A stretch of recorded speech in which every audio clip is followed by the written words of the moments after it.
미국 중서부의 한 작은 마을, 삶의 무게에 지쳐 무기력한 모습을 하고 홀로 남겨진 한 소녀가 있습니다.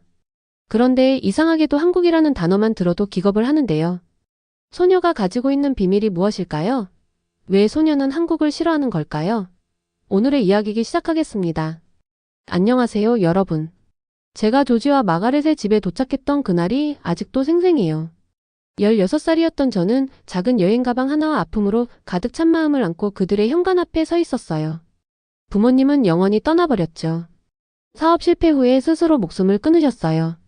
마지막 편지에 더 이상 견딜 수 없다고 쓰셨는데 그 말이 제 꿈속에서 계속 저를 괴롭히고 있었어요. 조지와 마가렛은 저를 그들의 소박한 집으로 따뜻하게 맞아주셨어요.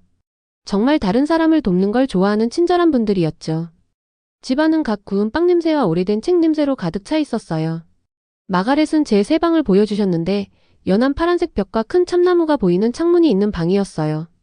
제 몇 안 되는 짐을 정리하고 침대에 앉았을 때 마치 다른 사람의 삶 속에 들어온 이방인 같은 기분이 들고 있었어요. 이제 이곳이 내 집이란다. 리사, 마가렛이 부드러운 목소리로 말씀하셨어요. 저를 껴안거나 감정에 대해 이야기하도록 강요하지 않으셨죠. 그것이 정말 고마웠어요. 매일 아침 저는 일찍 일어나 아침 식사 전에 공부를 하고 있었어요. 수학 문제는 다른 것들이 이해되지 않을 때도 저에게 이해가 됐어요. 숫자들은 규칙을 따르니까요. 사람들과 달리 예측 가능했죠. 어려운 방정식을 풀 때면 모든 것을 잃어버린 세상에서 작은 승리를 느끼고 있었어요. 조지는 제가 숫자를 좋아한다는 걸 알아차렸어요. 그래서 그의 서재에 천장까지 닿는 책장들로 둘러싸인 작은 공부 공간을 마련해 주셨죠. 그는 제게 고급 수학 교과서들을 주셨는데 그것들은 제 마음을 도전시키고 적어도 잠시 동안은 고통스러운 기억들을 멀리 있게 해줬어요. 저녁 식사 때 우리는 나무 식탁에 함께 앉곤 했어요.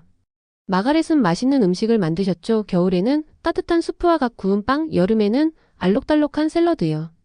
그들은 절대 저에게 말을 강요하지 않았지만 항상 대화에 저를 포함시켰어요. 리사, 넌 학교에서 정말 잘하고 있구나. 조지가 자랑스러움이 묻어나는 눈으로 말씀하곤 하셨어요. 하지만 속으로는 제 좋은 성적이 단지 제가 쓰고 있는 가면이라는 걸 알고 있었어요. 그 뒤에서 저는 화가 나 있었고 상처받고 있었죠. 제 분노에는 특정한 대상이 있었어요. 부모님의 사업은 한국 투자자들과의 거래 때문에 실패했어요. 적어도 그게 제가 믿고 있던 거였죠. 어린 제 마음속에서는 부모님을 빼앗아간 모든 한국적인 것을 원망하고 있었어요. 논리적이진 않았지만 슬픔이란 게 되게 그렇잖아요. 어느 날 조지와 마가렛은 저를 새 학교에 등록시켰다고 말씀하셨어요. 우수한 프로그램과 다양한 학생 구성으로 유명한 명문 사립학교였죠. 정말 좋은 기회란다. 마가렛이 김이 모락모락 나는 파스타 그릇을 건네며 설명하셨어요. 너를 도전시킬 수학 수업들이 있단다. 저는 제 학업 능력을 더 발전시킬 수 있는 기회에 감사하며 고개를 끄덕였어요. 그때는 몰랐는데 이 학교가 문화교류 프로그램과 국제적 초점으로도 유명하다는 사실을요. 첫날 저는 넓은 복도를 걸으며 낯선 환경을 살펴보고 있었어요. 벽에는 학생들의 예술작품과 다양한 동아리와 활동을 알리는 포스터들이 붙어 있었죠. 다양한 배경을 가진 학생들이 복도를 가득 채우고 있었는데 여러 언어로 얘기하고 각자의 독특한 문화적 정체성을 반영하는 옷을 입고 있었어요. 첫 수업에서 수학 선생님이신 앙드레 선생님이 따뜻한 미소로 저를 환영해 주셨어요.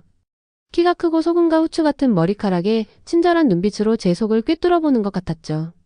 여러분, 오늘 우리 반에 새 학생이 합류했습니다. 그가 저를 가리키며 말씀하셨어요. 리사는 수학에 특별한 재능이 있어요. 저는 관심을 받는 것이 불편해서 책상만 뚫어지게 쳐다보고 있었어요. 수업이 진행되면서 앙드레 선생님의 교수 방식이 인상적이었어요. 그냥 공식만 암기하게 하는 게 아니라 숫자 뒤에 숨겨진 아름다운 패턴을 이해하도록 도와주셨죠. 점심시간에 저는 혼자 앉아서 다른 학생들이 친구들과 웃고 이야기하는 모습을 지켜보고 있었어요. 밝은 금발에 환한 미소를 짓고 있는 한 여학생이 제 테이블로 다가왔어요. 안녕. 나는 에밀리야. 그녀가 초대를 기다리지도 않고 제 맞은편에 앉으며 말했어요. 너는 내 수학 수업에 있더라. 앙드레 선생님이 너를 천재라고 생각하시는 것 같던데. 저는 어깨를 으쓱하며 음식을 쑤시고 있었어요. 에밀리는 제 침묵에 신경 쓰지 않는 것 같았어요.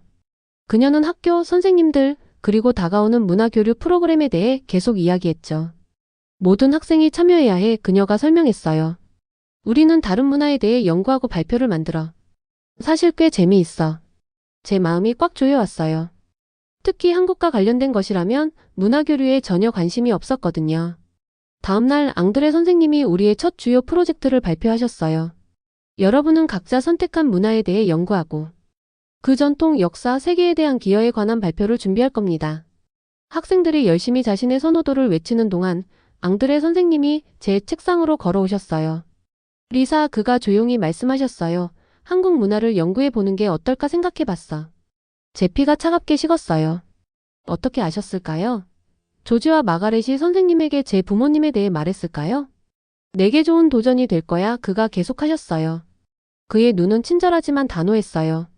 저는 거부하고 싶었어요. 교실을 뛰쳐나가 숫자와 방정식 속에 숨고 싶었어요. 이건 제가 풀 수 있는 수학 문제가 아니었어요. 이건 제 가족을 파괴한 바로 그 원인이라고 생각하는 것을 직면하라는 요구였어요. 그날 밤 저는 잠을 이루지 못했어요. 달빛이 창문을 통해 비처벽에 그림자를 들이우고 있었죠. 밖에서는 오래된 참나무의 가지들이 부드러운 바람에 흔들리고 있었어요. 마치 절벽 끝에 서서 미지의 세계로 한 발짝 내디디라는 요구를 받는 것 같은 기분이 들고 있었어요. 그때는 이 과제가 단지 학교 프로젝트가 아니라는 걸 몰랐어요. 저는 몇 시간 동안 빈 공책만 뚫어지게 쳐다보고 있었어요. 페이지 맨 위에는 한국 문화 프로젝트라는 단어만 적혀 있고 다른 건 아무것도 없었죠. 손에 든 연필이 무겁게 느껴지고 있었어요. 연구를 시작하려고 할 때마다 제 머릿속은 부모님의 기억으로 가득 찼어요. 지친 얼굴들, 밤늦게 돈 문제에 대해 걱정스럽게 속삭이던 목소리, 그리고 결국 그들이 떠난 후에 텅 빈 방들이요. 사흘 동안 저는 프로젝트 작업을 피하고 있었어요. 대신 수학 문제와 과학 실험에 파묻혀 있었죠. 숫자는 이해가 됐어요. 방정식에는 해답이 있었죠. 삶과는 달리, 슬픔과는 달리, 제 안에 살고 있던 분노와 슬픔이 뒤섞인 혼란스러운 감정과는 달리요. 수업 시간에는 앙드레 선생님이 저를 지목하지 않기를 바라며 맨 뒷줄에 앉아 있었어요. 문화 교류에 대한 토론이 나올 때마다 저는 책상을 내려다보며 나무에 긁힌 자국을 세고 있었죠. 하나, 둘, 셋, 넷. 숫자를 세는 게 소리 지르고 싶을 때 진정하는 데 도움이 됐어요. 어느 오후 학교를 나서고 있을 때 모퉁이 주변에서 몇몇 학생들이 이야기하는 소리가 들렸어요. 쟤는 대체 무슨 문제야? 왜 한국 문화를 그렇게 싫어하는 거지? 마치 자기가 모든 사람보다 낫다는 듯이 행동해. 문화축제 계획 때 그 애가 어떻게 눈을 굴리는지 봤어? 그들의 말은 작은 바늘처럼 찔리고 있었어요. 그들은 제 부모님에 대해 몰랐어요. 그들은 제 아픔을 이해하지 못했죠. 저는 화장실로 달려가 칸막이 안에 들어가 문을 잠그고 눈물이 쏟아질 것 같은 순간에 호흡을 가다듬으려 애쓰고 있었어요. 저는 이런 사람이 되고 싶지 않았어요. 화가 나 있고 마음을 닫고 제 가족에게 일어난 일 때문에 한 문화 전체를 판단하는 사람이요. 하지만 어떻게 다른 사람이 될 수 있는지 몰랐어요. 다음날 앙드레 선생님은 저에게 수업 후에 남아달라고 하셨어요. 다른 학생들이 떠난 후 교실은 조용했고 복도에서 들려오는 먼 목소리와 벽에 걸린 시계의 부드러운 똑딱 소리만 들리고 있었어요. 리사, 내가 아직 프로젝트를 시작하지 않았다는 걸 알고 있어. 그의 목소리는 부드럽지만 단호했어요. 그의 눈에는 판단이 아닌 걱정만 담겨 있었죠. 저는 바닥을, 낡은 운동화를, 그 어떤 것이든 그만 아닌 것을 쳐다보고 있었어요. 할 수 없을 것 같아요. 저는 속삭였어요. 저에게 압박을 주거나 더 노력하라고 말하는 대신 앙드레 선생님은 뜻밖의 일을 하셨어요. 그는 자신의 삶에 대한 이야기를 해주셨는데 사랑하는 사람을 잃고 수년 동안 한 나라 전체를 원망했던 이야기였어요. 그는 그 미움의 무게가 어떻게 그의 슬픔을 더 무겁게 만들었는지 설명하셨죠. 고통은 우리 주변에 쌓는 벽이 될 수도 있고 그가 말씀하셨어요. 이해로 가는 문이 될 수도 있단다. 그의 말이 제가 집으로 걸어가는 동안 머릿속에 맴돌고 있었어요. 가을 낙엽이 발밑에서 바스락거리는 소리를 내며요. 지는 해가 하늘을 분홍색과 주황색으로 물들이고 있었고 잠시 동안 저는 무감각함이나 분노가 아닌 다른 무언가를 느꼈어요. 그 문 너머에 무엇이 있을지에 대한 작은 호기심의 불꽃 같은 것이요. 그 주말 저는 책상에 앉아 다시 프로젝트를 시작해보려고 하고 있었어요. 어두운 방에서 노트북 화면이 빛나고 있었고 저는 검색창에 한국 문화라고 입력한 다음 결과가 나타나기 전에 빠르게 창을 닫았어요. 어쩐지 부모님을 배신하는 것 같은 마치 그들의 고통이 중요하지 않다고 말하는 것 같은 느낌이 들고 있었어요. 월요일에 에밀리가 점심시간에 제 옆에 털썩 앉았어요. 그녀의 쟁반에는 음식이 가득 쌓여 있었고 금발은 헝클어진 머리망에 묶여 있었어요. 제가 같이 있고 싶은지 묻지도 않고 그녀는 주말과 프랑스에 대한 문화 프로젝트에 대해 이야기하기 시작했어요. 나는 아이스크림 막대로 미니어처 에펠탑을 만들고 있어. 그녀가 파란 눈을 반짝이며 흥분된 목소리로 말했어요. 너는 내 프로젝트로 뭐 하고 있어? 저는 접시 위에서 음식을 이리저리 밀고 있었어요. 아직 시작도 안 했어. 충격을 받거나 판단하는 표정을 짓는 대신 에밀리는 그저 고개를 끄덕였어요. 시작하는 게 가장 어려운 부분이지. 방과 후에 나랑 같이 도서관에 갈래? 같이 작업할 수 있어. 물론 같은 문화가 아니라 그냥 같이 있으려고. 저는 거의 거절할 뻔했어요. 혼자 있는 게 더 안전했으니까요. 혼자 있는다는 건 제 자신을 설명하거나 아픈 것들에 대해 이야기할 필요가 없다는 뜻이었죠. 하지만 에밀리의 쉬운 미소와 그녀가 압박하거나 캐묻지 않는 방식 때문에 저는 고개를 끄덕이고 있었어요. 학교 도서관은 따뜻하고 조용했어요. 높은 창문으로 황금빛 오후 햇살이 웅덩이처럼 들어오고 있었죠. 에밀리와 저는 구석에 있는 테이블을 찾았어요. 그녀는 알록달록한 메모와 공예 용품을 펼쳤고 저는 빈 공책을 들고 앉아 있었어요. 그냥 한 가지만 써봐, 에밀리가 제안했어요. 하나의 사실, 하나의 질문, 아무거나. 내가 막힐 때는 그렇게 시작해. 저는 연필을 들고 길게 멈칫한 후에 썼어요. 왜 이런 일이 우리 가족에게 일어났을까? 제대로 된 연구 질문은 아니었지만 솔직한 질문이었어요. 에밀리는 그걸 흘끗 봤지만 무슨 뜻인지 묻지 않았어요. 그녀는 그저 미소 지으며 자기 아이스크림 막대로 돌아갔어요. 정신 차려보니 1시간이 지나 있었고 저는 여러 개의 질문을 적고 있었어요. 모두 좋은 연구 질문은 아니었어요. 제 감정과 두려움이 뒤섞여 있었죠. 하지만 시작이었어요. 우리가 짐을 싸고 있을 때 에밀리가 저를 놀라게 하는 말을 했어요. 우리 할아버지가 작년에 돌아가셨어. 가끔 내가 무서울 때 머릿속으로 할아버지랑 대화해. 이상하게 들릴 수도 있지만 도움이 돼. 그녀는 제가 대답하기를 기다리지 않고 그냥 손을 흔들며 인사하고 통통 튀듯이 떠났어요. 컬러풀한 핀과 패치로 뒤덮인 백팩을 메고요. 그날 밤 저는 부모님을 꿈꿨어요. 마지막 몇 달 동안의 슬프고 지친 얼굴이 아니라 그 이전의 그네를 밀어주시며 웃고 계시던 모습, 엄마의 따뜻한 손이 제 등에 닿아있고 아빠의 목소리가 더 높이 더 높이 하고 외치던 때요. 저는 얼굴에 눈물이 고인 채 깼지만 또한 이상한 평화로움도 느끼고 있었어요. 다음날 앙드레 선생님이 수업 시작 전에 제 책상 위에 책 한 권을 올려놓으셨어요. 한국 역사에 관한 책이었는데 문화를 넘어선 슬픔과 치유에 관한 내용도 담겨 있었어요. 내 프로젝트에 이걸 꼭 쓸 필요는 없어. 그가 조용히 말씀하셨어요. 그냥 너를 위한 거야. 저는 그 책을 가방에 슬쩍 넣었어요. 아직 읽을 준비는 안 되어 있었지만 돌려주지도 않았어요. 때로는 제가 배우고 있었듯이 가장 용감한 행동이란 단지 문을 살짝 열어두는 것이에요. 비록 그 문을 통해 들어올 것들이 두렵더라도요. 그것을 바꿔놓을 여정의 시작이었던 거죠. 문화축제날 학교 강당은 들뜬 분위기로 가득 차 있었어요. 벽을 따라 테이블들이 줄지어 있었고 각각 다른 나라의 색깔과 상징으로 꾸며져 있었죠. 공기 중에는 다양한 음식 냄새가 떠돌고 있었어요. 달콤하고 매콤하고 짭조름한 향기들이 제 긴장감에도 불구하고 배를 꼬르륵거리게 만들고 있었어요. 저는 폴더를 꼭 쥔 채 입구에 서 있었어요. 그 안에는 제가 마지못해 조사한 한국에 관한 몇 가지 기본적인 사실들만 들어 있었죠. 제 프로젝트는 미완성이었고 그냥 과제에 낙제하지 않을 정도의 최소한의 노력만 담겨 있었어요. 에밀리가 방 건너편에서 저를 발견하고 열정적으로 손을 흔들며 함께 하자고 손짓하고 있었어요. 왔구나. 그녀는 제 손을 잡아 붐비는 공간으로 끌어당기며 밝게 웃고 있었어요. 내 테이블 옆에 내 자리 맡아뒀어. 제 눈은 한국 문화 전시를 찾아 방 안을 두리번거리고 있었어요. 구석에서 그것을 발견했죠. 마이너스 아름다운 빨간색과 파란색 천으로 덮인 테이블이었어요. 몇몇 학생들이 전통 물품들을 그 위에 배열하고 있었고요. 그곳에 가까워질수록 제 심장은 더 세게 뛰고 있었어요. 우리가 걷는 동안 에밀리는 다른 전시물들을 가리키며 즐겁게 떠들고 있었어요. 저는 그녀의 말을 거의 듣지 못했어요.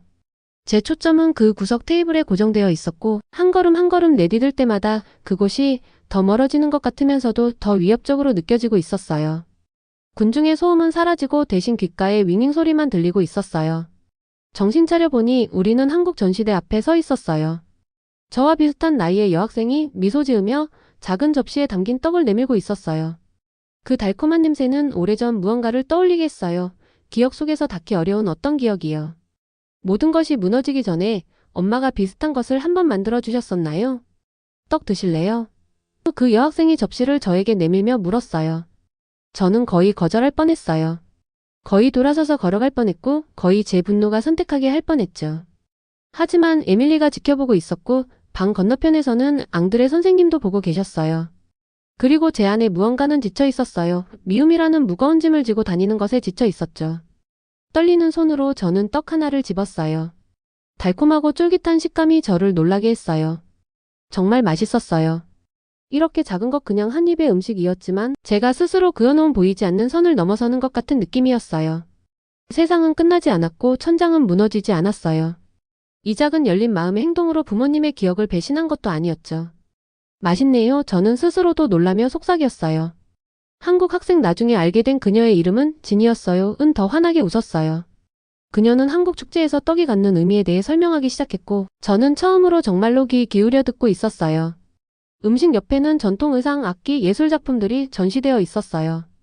진은 우리에게 작은 전통복을 보여주며 어떻게 연주하는지 시범을 보여줬어요. 그 리듬은 살아있는 것 같았고 제 허락 없이도 제 손가락에 따라 두드리게 만들고 있었어요.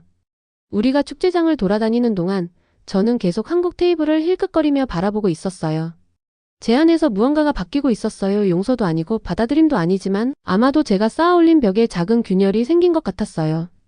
다음 주 앙드레 선생님은 학기 주요 수학 프로젝트를 위해 우리 반이 팀으로 나뉘게 될 거라고 발표하셨어요. 선생님이 저를 데이비드와 짝지어 주셨을 때 제 마음이 무너졌어요. 데이비드는 문화축제에 있었던 한국계 미국인 학생이었죠. 데이비드도 저처럼 조용했지만 수학 실력은 인상적이었어요. 우리는 함께 통계 분석 프로젝트를 수행하도록 배정받았어요. 도서관에서의 첫 만남은 어색했어요. 저는 오직 프로젝트에 대해서만 말했고 짧은 문장으로 표정 없이 이야기했어요. 데이비드는 제 불편함을 느끼는 듯 했지만 언급하지 않았어요. 대신 그는 수학에 집중했고 마지못해 인정하게 되는 명쾌함으로 그의 아이디어를 설명했어요.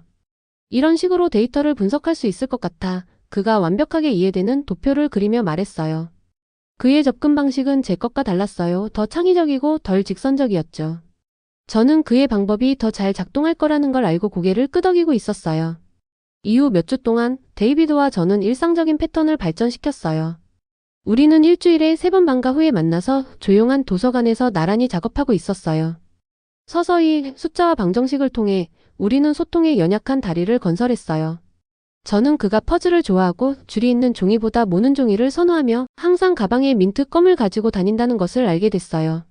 이런 작은 디테일들이 그를 그저 제가 오랫동안 비난했던 문화의 대표가 아닌 한 사람으로 만들어주고 있었어요.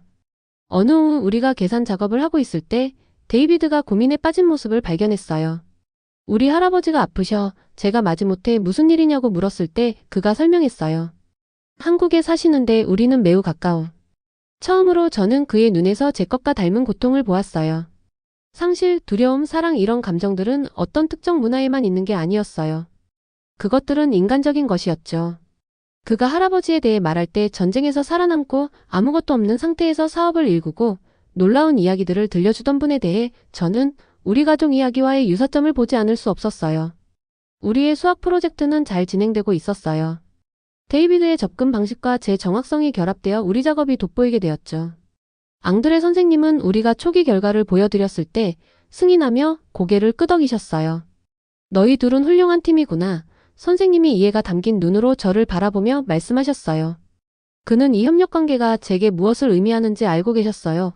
편견을 제쳐두고 몇 주 전까지만 해도 PS 사람과 함께 일하는 매일의 선택이요. 에밀리도 그 변화를 알아챘어요. 어느 날 점심시간에 그녀가 제 옆에 앉아 속삭였어요. 요즘 너 달라졌어. 덜 화나 보여. 저는 어떻게 대답해야 할지 몰랐어요. 제가 달라졌나요?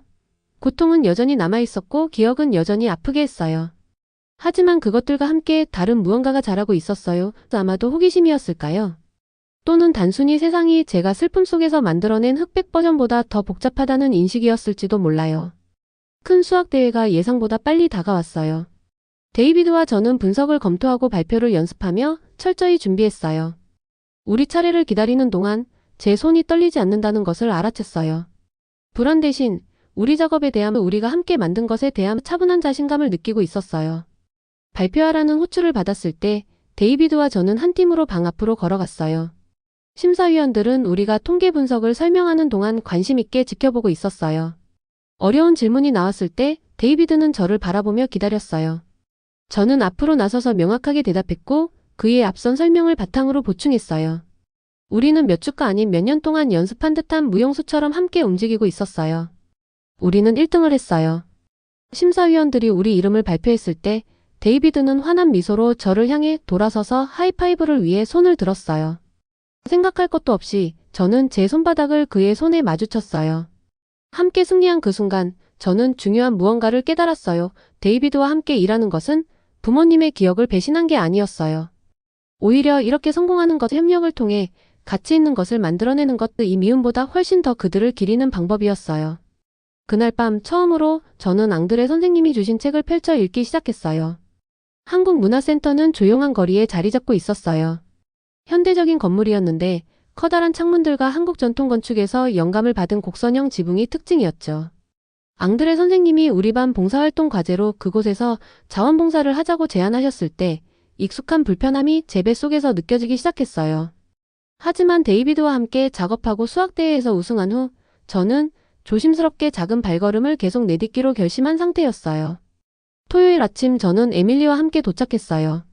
그녀는 제 옆에서 신나게 폴짝거리며 우리가 배울지도 모르는 전통 공예에 대해 제잘거리고 있었죠. 센터의 유리문이 자동으로 열리면서 우리를 밝고 트인 공간으로 안내했어요. 그곳은 예술 전시물들로 가득 차 있었고 부드러운 전통 음악 소리가 흐르고 있었어요. 박 관장님은 따뜻한 미소로 우리 반을 맞이해 주셨어요. 그녀는 단순한 파란색 드레스를 입고 있었고 우리를 환영할 때 눈가에 주름이 잡히는 친절한 눈빛을 가지고 계셨죠. 우리의 봉사 임무 어린이 미술 수업 돕기와 다가오는 전시회 준비하기를 설명해 주신 후 건물 투어를 시작해 주셨어요. 우리가 지나간 각 방들은 한국 문화의 다양한 측면을 보여주고 있었어요. 한 공간에는 아름다운 그림들이 걸려 있었고 다른 곳에는 정교한 도자기들이 유리 케이스 안에 전시되어 있었죠. 모든 것이 제가 수년간 마음속에 쌓아올린 분노의 찬 고정관념과는 너무 달랐어요. 우리 투어는 미국 내 한국 이민자들의 역사를 보여주는 작은 박물관 구역에서 끝났어요. 사진들이 벽을 따라 전시되어 있었는데 새로운 나라에 막 도착한 가족들, 교복을 입은 아이들, 자신의 가게 앞에 자랑스럽게 서 있는 사업주들이었죠. 한 사진이 저를 멈춰 세웠어요. 그것은 한국인 사업가가 미국인 파트너와 악수하는 모습이었어요.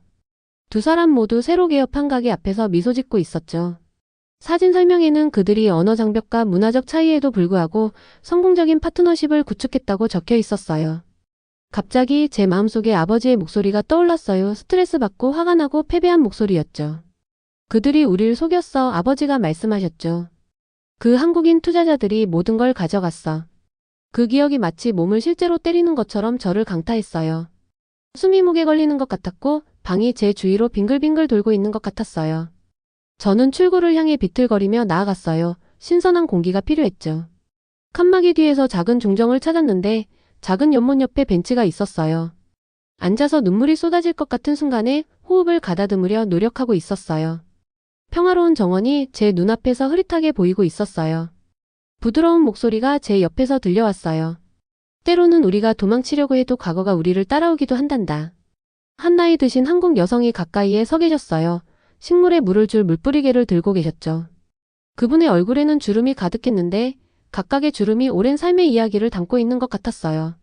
그분은 물뿌리개를 내려놓고 천천히 벤치에 제 옆에 앉으셨어요. 저는 대답하지 않았어요. 말을 하려고 하면 목소리가 떨릴까봐 두려웠거든요. 우리는 몇 분 동안 침묵 속에 앉아 있었어요. 작은 주황색 물고기들이 연못에서 느릿느릿 원을 그리며 헤엄치는 것을 바라보면서요. 나는 한국전쟁 때 남편과 아들을 잃었어. 그분이 마침내 말씀하셨어요. 목소리는 부드럽지만 흔들림이 없었어요. 수년 동안 나는 미국인들을 원망했지. 그들의 폭탄, 그들의 전쟁. 그 분노를 무거운 돌처럼 짊어지고 살았단다.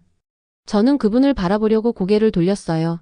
낯선 사람에게 이렇게 솔직하게 말씀하시는 것에 놀랐죠. 특히 눈물로 얼룩진 뺨을 가진 분명히 혼자 있고 싶어하는 사람에게요. 그 다음엔 어떻게 되셨어요? 제 자신도 모르게 물었어요. 그 여성은 미소 지으셨어요. 눈가주름이 박 관장님처럼 잡히면서요. 나는 난민으로 미국에 왔단다. 한미국인 가족이 나를 받아줬지. 그들은 같은 전쟁에서 아들을 잃었어. 우리는 슬픔을 나눴지. 그들을 통해 나는 고통에는 국적이 없다는 것을 배웠어. 친절함에도 마찬가지로. 그분의 말씀이 마치 메마른 땅에 빗물이 스며들듯이 천천히 내 안으로 스며들고 있었어요. 저는 데이비드에 대해 생각했어요. 어떻게 그와 함께 일하면서 고정관념이 아닌 한 사람을 보게 되었는지에 대해요. 그의 할아버지에 대한 걱정이 어떻게 제 슬픔과 닮아 있었는지에 대해서도요. 제 부모님은 한국인 파트너들과의 사업 실패 때문에 돌아가셨어요. 저는 속삭였어요. 처음으로 제 고통의 핵심을 소리내어 말했죠. 자살하셨어요. 그 이후로 저는 한국인들을 원망해왔어요. 불쾌해하는 대신 그 노인 여성은 이해한다는 듯이 고개를 끄덕이셨어요. 사업 파트너십은 여러 이유로 실패하기도 한단다. 어떤 파트너들은 불성실하지, 맞아 하지만 그런 사람들은 모든 문화에 존재해. 다른 이들은 모두의 좋은 의도에도 불구하고 실패하기도 하고. 그녀는 주머니에서 낡은 사진 한 장을 꺼내셨어요. 한국 전통 드레스를 입은 젊은 여성이 양복을 입은 남자 옆에 자랑스럽게 서 있는 사진이었죠. 내 딸과 그녀의 미국인 남편은 함께 성공적인 사업을 운영하고 있어. 일과 삶에서 20년 동안 파트너로 지내고 있지. 신뢰와 존중이 있다면 서로 다른 문화가 함께 아름다운 것을 만들어낼 수 있단다. 사진이 그녀의 거친 손에서 살짝 떨리고 있었어요. 그녀의 조용한 품위에서 무언가가 제게 부모님을 다르게 볼 수 있게 해주었어요. 단지 사업 실패의 희생자가 아니라 꿈을 가졌던, 위험을 감수했던, 저를 사랑했던 사람들로요. 그들의 이야기는 제가 슬픔 속에서 만들어낸 단순화된 버전보다 훨씬 복잡했어요. 한국 전통에 대해 말해줘도 될까? 그 여성이 물으셨어요. 대답을 기다리지 않고 그녀는 계속하셨죠. 누군가가 슬픔에 빠져있을 때 우리는 그들이 자신의 고통의 숲속에 작은 빈터를 만들어야 한다고 말해. 빛이 들어올 수 있는 작은 공간을요. 있기 위해서가 아니라 새로운 성장을 허락하기 위해서. 그녀는 천천히 일어나 제 손을 토닥이고 물주기로 돌아가셨어요. 저는 벤치에 그대로 앉아 숲과 빈터 그리고 빛에 대해 생각하고 있었어요. 마침내 안으로 돌아왔을 때 에밀리가 저를 찾고 있었어요. 변명하는 대신 저는 제게 힘든 기억들 때문에 잠시 혼자 있어야 했다고 말했어요. 놀랍게도 그녀는 세부 사항을 캐묻지 않았어요. 그저 제 손을 꼭 잡고 어린이 미술 수업을 도울 준비가 됐는지 물었죠. 그날의 나머지 시간은 활동들로 인해 흐릿하게 지나갔어요. 저는 어린아이들이 한국어 글자로 자신의 이름을 쓰는 것을 배우는 걸 도왔고 전통종이 접기 프로젝트를 도와줬어요. 그들의 웃음소리와 집중하는 모습은 모든 것이 변하기 전, 상실이 제 삶을 바꾸기 전에 어린 시절 제 모습을 떠올리게 했어요. 그날 저녁 식사 때 조지와 마가렛은 제게 뭔가 다른 점을 알아차렸어요. 저는 문화센터에서 돌아온 후 평소보다 조용했지만 그것은 제 전형적인 분노의 침묵이 아니었어요. 그것은 생각에 잠긴 무언가를 처리하고 있는 듯한 침묵이었죠. 오늘 재미있는 것 배웠니? 조지가 샐러드 그릇을 건네며 부드럽게 물었어요. 처음으로 저는 원한이 아닌 진정한 관심을 가지고 한국 문화에 대한 세부 사항을 나눴어요. 우리가 본 아름다운 도자기와 아이들이 새로운 언어로 쓰는 법을 배울 때의 흥분에 대해 설명했어요. 저는 제 붕괴나 노인 여성에 대해서는 언급하지 않았어요. 마이너스 그런 감정들은 아직 너무 날 것이고 공유하기에는 너무 새로웠으니까요. 마가렛의 눈은 흘리지 않은 눈물로 반짝이고 있었어요. 저는 그들이 제 안에서 이런 열림, 제가 쌓아올린 분노의 벽에 생긴 이 작은 균열을 기다려왔다는 것을 깨달았어요. 그날 밤 늦게 저는 책상에 앉아 제가 간직해온 부모님의 단 하나의 사진을 바라보고 있었어요. 결혼식 날 두 분 모두 카메라를 향해 미소 짓고 있었고 미래에 대한 희망으로 가득 차 있었죠. 수년 동안 저는 이 사진을 비극의 렌즈를 통해 보았어요. 그들의 이야기가 어떻게 끝났는지 알고 있었으니까요. 하지만 이제 저는 그 순간에 그들을 있는 그대로 보려고 노력했어요. 행복하고 사랑에 빠졌고 두려움 없는 모습으로요. 저는 문화 프로젝트 노트를 열었어요. 몇 주가 지났는데도 대부분 비어 있었던 노트였죠. 새 페이지에 저는 새로운 제목을 썼어요. 문화를 넘어선 상실과 치유의 이해. 이것은 제가 배정받은 프로젝트가 아니었어요. 그것은 더 개인적이고 더 어렵고 더 중요한 무언가였어요. 그날 밤 저는 수년 만에 처음으로 악몽 없이 잠을 잤어요. 보상은 행복이 아니었어요. 저는 아직 거기까지 도달하지 못했으니까요. 그것은 더 가치 있는 무언가였어요. 평화를 향한 첫 번째 조심스러운 발걸음이었죠. 봄은 화사한 색들과 함께 찾아왔어요. 분홍빛 벚꽃, 노란 수선화, 그리고 새잎들의 선명한 초록색이요. 날씨가 따뜻해지면서 제 안에 무언가도 함께 따뜻해지고 있었어요. 제 마음속 얼어붙었던 부분들이 서서히 녹기 시작했어요. 천천히 그리고 아프게, 마치 추위로 감각을 잃었던 손가락에 다시 생기가 돌아오는 것처럼요. 제 문화 프로젝트는 두려워하던 과제에서 의미 있는 것으로 발전했어요. 한국 풍습에 관한 기본적인 보고서 대신 저는 다양한 문화권에서 사람들이 어떻게 슬픔을 처리하고 치유를 찾는지에 관한 발표를 준비했어요.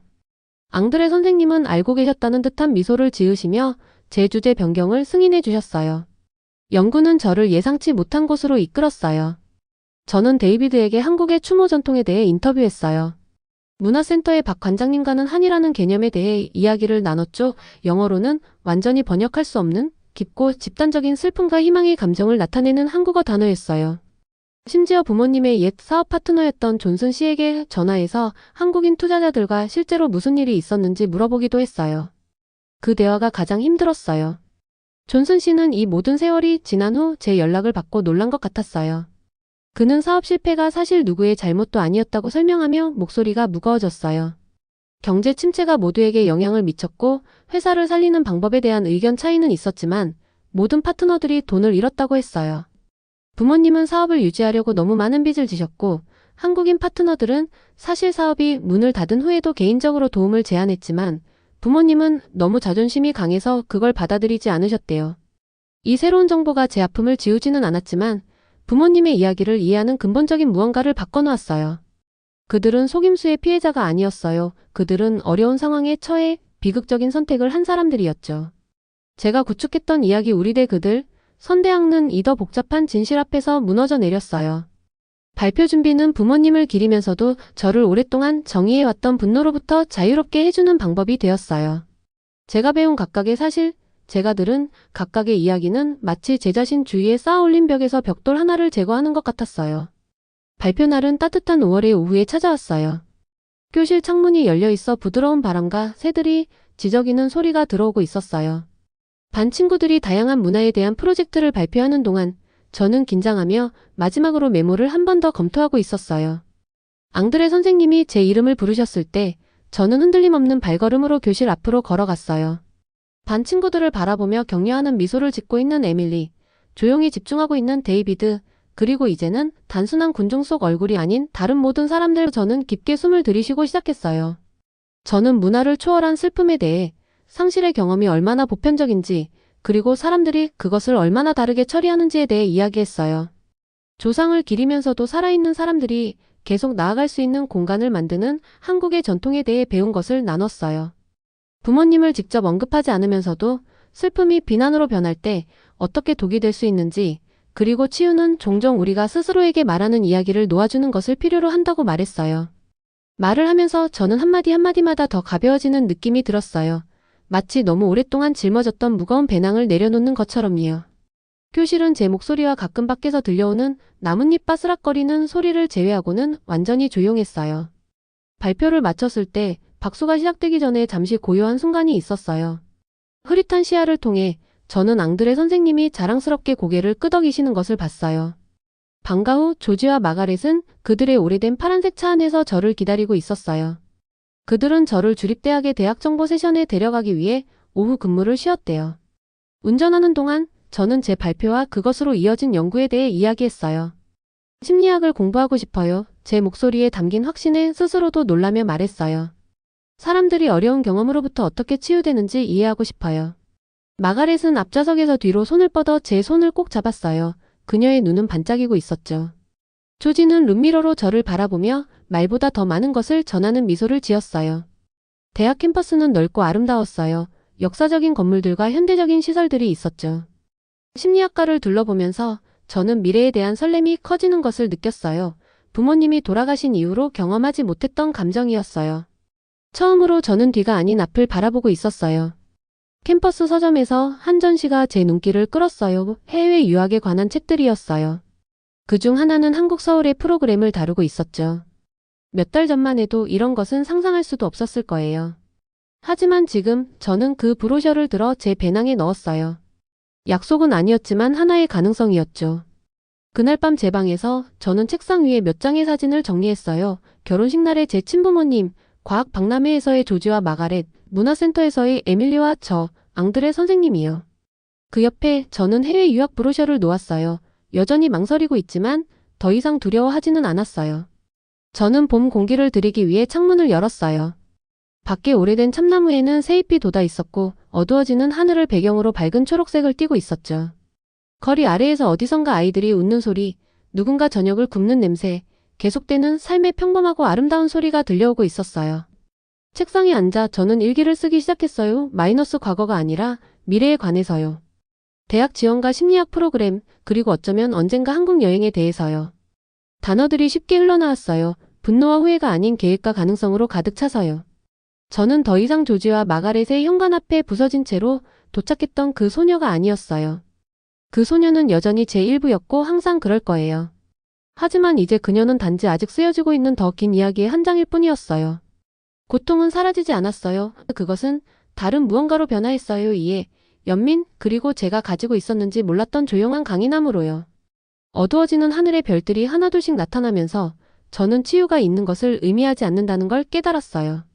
그것은 고통과 기쁨, 과거와 미래를 같은 마음에 담을 만큼 크게 성장하는 것을 의미해요.